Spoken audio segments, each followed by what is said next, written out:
Hello friends. जैसा हमने पिछले क्लास में पढ़ा कि कमर्शियल बैंक क्या होता है और उसके फंक्शंस के बारे में हम लोगों ने पढ़ा। आज हम लोग पढ़ेंगे सेंट्रल बैंक क्या होता है। तो सेंट्रल बैंक क्या है? एक एपेक्स बॉडी है जो क्या करता है कि जो इकोनॉमी हमारी इंडियन इकोनॉमी है उसके जितने भी मॉनेटरी पॉलिसीज हैं उसको रेगुलेट करता है और उसका जो कोऑर्डिनेशन रेगुलेशन क्या होता है वो देखता है हमारा सेंट्रल बैंक। ठीक है, तो हम लोग स्टार्ट करते हैं। एज ये भी देखना है कि भाई हमारा सेंट्रल बैंक कौन है इंडिया का, तो RBI। तो हम इस टॉपिक को स्टार्ट करते हैं। ओके, तो देखते हैं central bank is an apex body. एक है apex body, that means the supreme body that control, regulate and direct the entire banking system and monetary structure of the country. That means कि क्या करता है कि ये रेगुलेट करता है, कंट्रोल करता है एंड डायरेक्ट करता है entire banking system. That means India में जितने भी बैंकिंग सिस्टम है वो किसके द्वारा कंट्रोल किए जाते हैं? वो central bank of India that means RBI द्वारा कंट्रोल किए जाते हैं। ठीक है, पूरे जो मॉनेटरी स्ट्रक्चर है, मनी सप्लाई से रिलेटेड मैटर्स, वो कौन देखता है? पूरा का पूरा RBI देखता है। क्लियर है? हम देखते हैं हमारा RBI दैट मीन्स इसका कब बना था? तो RBI हमारा बना था 1 अप्रैल 1935 और 21 एक्ट के अंतर्गत बना था। तो RBI एक्ट 1934 के अंतर्गत इसे बनाया गया था। क्लियर है? हम बढ़ते हैं आगे इसके फंक्शंस की तरफ। फंक्शन ऑफ सेंट्रल बैंक, और जैसे कि हमारे सेंट्रल बैंक का नाम है RBI, वैसे पाकिस्तान के सेंट्रल बैंक का नाम है स्टेट बैंक ऑफ पाकिस्तान। ऐसे ही मतलब अदर अदर कंट्रीज के जो भी सेंट्रल बैंक हैं उनके अलग अलग नाम है। इसके फंक्शंस के बारे में जानते हैं हम। पहला फंक्शन है करेंसी अथॉरिटी, यानी बैंक ऑफ इशू। जो करेंसी का अथॉरिटी है वो किसके पास है? यानी central bank of India RBI के पास है। हर कंट्री का अपना सेंट्रल बैंक है, यानी करेंसी अथॉरिटी उनके पास होता है, सेंट्रल बैंक के पास। करेंसी अथॉरिटी का मतलब होता है कि जो करेंसी इशू की जाती है, करेंसी जो इशू की जाती है वो RBI के द्वारा इशू की जाती है, यानी RBI के पास ही ये अथॉरिटी है, वो करेंसी इशू करता है। तो जनरली जो नोट्स होते हैं, ठीक है, करेंसी भी हमारा नोट्स, उस जो नोट्स होते हैं 1 रुपये और कॉइन्स के other than 1 rupees notes and the coins, उसके जितने भी नोट्स हैं क्या होता है? RBI द्वारा इशू किया जाता है। और जो कॉइन्स और 1 रुपये के नोट होता है कौन इशू करता है? Finance, ministry of finance issue करता है। ठीक है, करेंसी इसमें जैसे कि हम क्यों देखते हैं करेंसी अथॉरिटी RBI के पास ही क्यों है? इसमें यह है कि यूनिफॉर्मिटी बनी रहती है। अगर किसी और को देते हैं, जैसे हम आपको देते हैं, आपके पास अथॉरिटी दे देते हैं कि आप अगर इशू करेंगे, क्या आप नोट करेंसी इशू करेंगे, आप क्या करेंगे? आप अपना चेहरा लगा सकते हैं। हमारे देश के हमारे जो करेंसी है उस पर किसी महात्मा गांधी यानी राष्ट्रपिता का चेहरा लगा हुआ है, फेस लगा हुआ है, उसका कुछ अपना फिएट वैल्यू होती है। लेकिन अगर हम आपके पास ये देते हैं कि आप करेंसी इशू कर सकते हैं, तो कौन करेगा? आप किसी का भी चेहरा लगा सकते हैं। अगर आपको महात्मा गांधी नहीं पसंद तो आप भगत सिंह का भी लगा सकते हैं। जिसकी जैसी इच्छा होगी वो अपने अनुसार ये करेंसी इशू कर सकते हैं। इसलिए ये अथॉरिटी किसके पास रहती है? ये सिर्फ central bank of India RBI के पास होती है।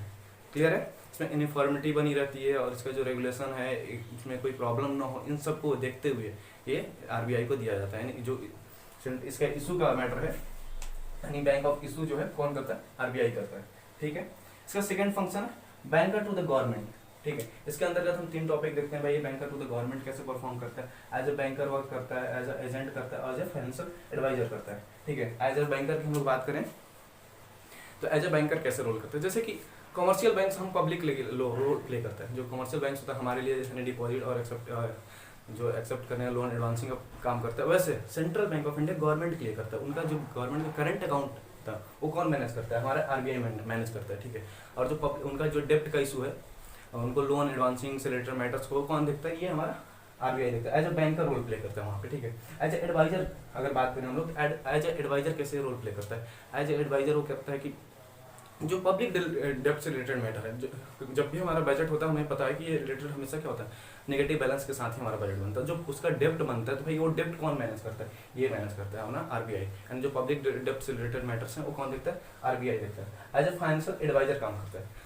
देखिए बड़े बड़े लोगों के भी फाइनेंशियल एडवाइजर्स होते हैं, वैसे गवर्नमेंट का भी फाइनेंशियल एडवाइजर के रूप में RBI काम करता है। इसमें क्या होता है कि इससे मतलब economical related matter, finance related matter, monetary related matter government को कौन एडवाइस करता है? ये RBI करता है कि आपको कौन कौन सी पॉलिसीज को लानी चाहिए रिलेटेड इकोनॉमी से रिलेटेड, हमारे अर्थव्यवस्था को मेंटेन करने के लिए, सही से रन कराने के लिए से जितने भी इससे रिलेटेड मैटर वो कौन सजेस्ट करता है?